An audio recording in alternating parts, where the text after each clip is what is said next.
Yeah. Well, all right. Well, that's good enough. Okay, so when I was asked to end this, I thought to myself, I could roast Rachel, right? Because the material is ample, it's endless. But then I thought about who's in the room, what we've been through, what the industry's going through now, recent events a lot of us have been to together, and I thought, well, I'm going to roast Rachel anyway, for just a second. And so there is the beloved prayer candle from last year's summit that went to the winner of the, I was going to say Halloween costume, outlaw costume, Western costume, and a few extras. If anybody else wants these prayer candles with me holding little baby Jesus Rachel, I know where I can get them. Okay? But moving on from that, I am not going to be covering any domain expertise kind of stuff. I'm not going to be talking about SEO, that was covered. I'm not going to be talking about CRO or niching, all of that was covered really well. I'm not going to be covering whatever Rebuy Rich can talk about at length, because none of us, I think, want to know whatever. Where is Rebuy Rich, by the way? Eating popcorn? Yeah. So I'm going to stay far away from any topics that he might be going over. But I am going to talk about a few things real briefly that came to mind for me when I thought about things I've learned in the 21 years of running Irish Kite. And so it's been quite a journey, and I think to levels that there's only two lessons, kind of a third. What I'll start with that sort of sets the table is why I got into e-commerce in general. So I started with an engineering background. Let's believe it. So I started with an engineering background. That didn't really excite me. The bits and bytes didn't really excite me that much. I got pulled into corporate IT sorts of things, and then digital, right? Started to be a place I spent a lot of time. I wasn't there when digital was invented, as I'm sure Rachel would like to say, but I got into digital pretty early. That started to be a little more exciting because digital lives at the intersection of three disciplines that I like, that are fluid, intangible, difficult to explain and get to a shared understanding. Design, technology, and marketing, right? There are no margins to that. There are no edges. It's easy for people to get into the industries. There are no barriers to entry, so it's great from an entrepreneurial experience. When e-commerce started to come on the scene, that's when everything for me really fell into place, because it was design, technology, and marketing wrapped in business, right? Because a merchant expects us to help them sell product, to drive revenue, to drive margin, to create jobs, to feed families, and that's pretty fucking cool. That to me became exciting, and I was in e-commerce pretty early. My first e-commerce exposure, I led Office Max's launch of their very first e-commerce site. And then I launched Wilson's Leather e-commerce site. Everybody might remember them. And then Second Swing Golf, who is still around. When I was there, they were 85 stores. And after we launched e-commerce, I went and started Irish Kite. So it was that combination of those three disciplines wrapped in business that really inspired me to go into e-commerce. And so, fast forward to today, there are a few lessons that I think are really important for all of us to remember because of where we are in the industry, where we are in timing, and I think everybody in this room, if you adopt either these lessons or something else, these ramblings of a madman, we all have an opportunity to be successful in the industry going forward. And the first is abundance mentality. There's always money in a banana stand. And Jason Young made a great post the other, I think it was last week, on LinkedIn about abundance mentality. So I think that that is a concept that is sort of implied in our industry. So scarcity mentality stands opposite of abundance mentality. Scarcity mentality means there's a zero-sum game.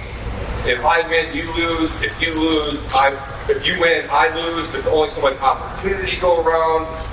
Zero-sum game, scarcity mentality. That's great if you're playing basketball and pickleball, not great in business and life. But abundance mentality is the opposite of that. The forward momentum creates more forward momentum. That risk-taking, innovation, collaboration, that all of that creates opportunity. That's why we have what we call an ecosystem in the e-commerce industry, right? What agencies do, what SIs do, what tech partners do together, what agencies do together, right? There are a lot of peers in here that I consider friends that I learned from, that are technically competitive, right? There are tech partners in here who have competitors. The way we all learn together and work together creates more opportunity. That's an abundance mentality. And I think that is really important right now because e-commerce has leveled off a little bit temporarily. In 21 years, there's been a lot of ups and downs, right? A lot of advancements. Like when I think back to launching that OfficeMax site, I don't know how the hell we did it. And who would find that shit online in 1998? But here we are today. There was a massive explosion a few years ago during the pandemic, right? That drew a lot of interest into the space, which was good. The herd kind of thinned a couple of years ago already. Now it's leveling off again a little bit because of a number of things. Macroeconomic conditions, platforms, to their credit, are building longer lasting solutions. So there isn't as much platform at bat, which means the technology partners have more opportunity to drive more value there, and merchants are kind of making that mental shift. But it's a little hard right now. I think that anybody in here who is really killing it right now, I would say it's probably an exception or a liar. Because everybody I've been talking to, merchants aren't making decisions of consequence very easily right now. Right? They're still making decisions because e-commerce isn't going to go away, but not of consequence very easily. But we are in an industry that still has a bright future because as long as consumers exist, commerce will exist. We're not fighting over building printing presses or horses and buggies. So commerce has a bright future, particularly if we remember an abundance mentality. And then, the second lesson, merchants first, ecosystem second. We can't take our eyes off the prize that it's not about panels and parties and lead generation and referral fees. All of those are byproducts of us working together to take care of merchants.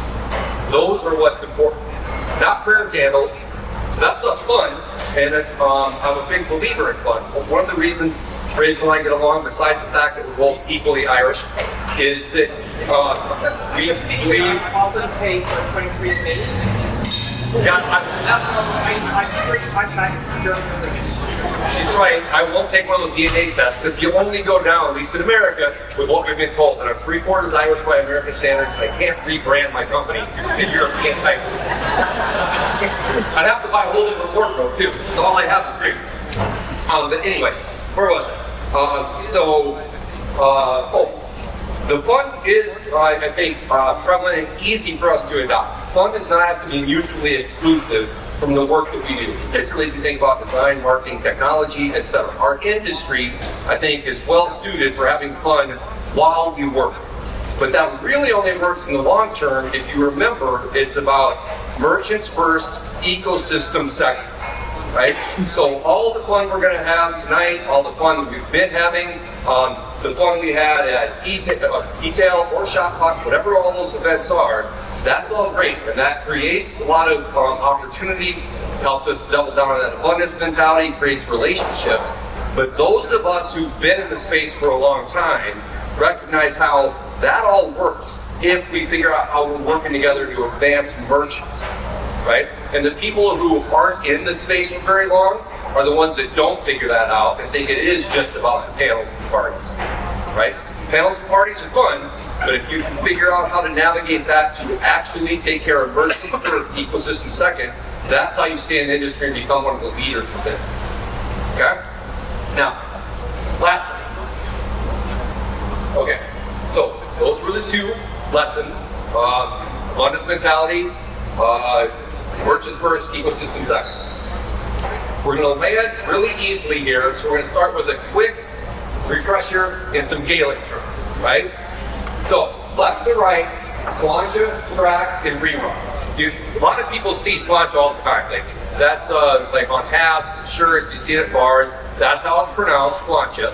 It means cheers to your health, means kind of like forget about it from a gangster term where that can mean anything, you know, like a mobster movie. That's kind of what sláinte means. Crack, good-natured, mischievous fun, shenanigans. Riwa is actually one that we learned a few years ago. That's Gaelic for chaos, which is pretty cool. It's a good dog name. It's on my list of dog names for my next dog, which won't happen anytime soon, but that's a good dog name. So the newest one that I learned just a few months ago is what we're going to end on. And it stands for Seize Victory, which is pretty badass when I learned it. Okay? So it's Bear Boo. Brendan, say Bear Boo. Again. Bear Boo. Okay, now everybody's going to say Bear Boo, and we're going to start to land this plane. So Bear Boo. Bear Boo. One more. Bear Boo. All right, that's it. Now I'm going to turn over to my assistant, Rachel, to close my